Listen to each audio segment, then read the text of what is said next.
Okay, let's talk about steps.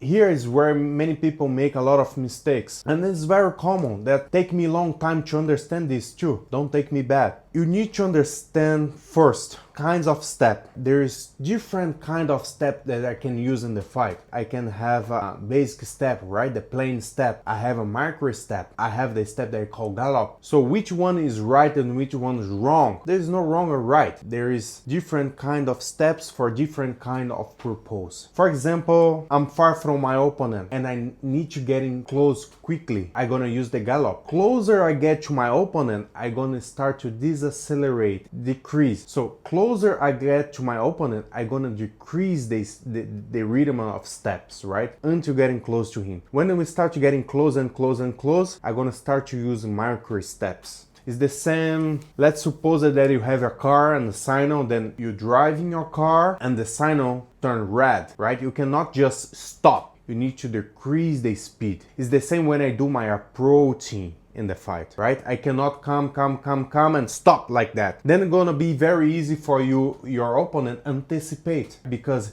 he see you on the movement and then you stop, then he's gonna attack you first, right? He's gonna anticipate you. Then you stop and then he's gonna attack you first. So you made all work for him. You understand what I mean? So you need to understand too. Come in the speed, right? You come in a gallop and then you come decreasing, and here you start to make a micro step, and from here you start to using faking step. What a faking step?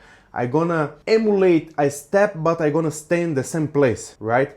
This gonna make my opponent be aware. I say, okay, this guy look like he's still walking, but you already stopped it. So you need to understand the step. This is most important thing. I see people think that footwork is about dancing like Muhammad Ali, like this and that, and doing this kind of shit and tricks, but not. You can be very conservative in the way you walk, still doing a very good footworking. Footwork is not about dancing. I'm not saying this is wrong. Have many fighters, they can do this very well, but this is not gonna fit for everybody, right? I mean, the footworking is not only about athletic movements. A very small step is footworking too. Then we need to use this in a proper way. We cannot only waste my energy doing like no purpose steps. I don't know if I say like that in English. My English is a little broke. I give you my best, right? So I cannot just waste my energy with steps that make no sense. Every step that you give in the fight, you need to have a purpose. If you understand this, your game is gonna be much better. So watch on your steps, bro. Don't be dancing crazy around like that. This is not gonna be good for you. If you wanna learn more about fighting, learn about my style, the way I teach, subscribe in my channel and don't forget to visit my Patreon. See you next.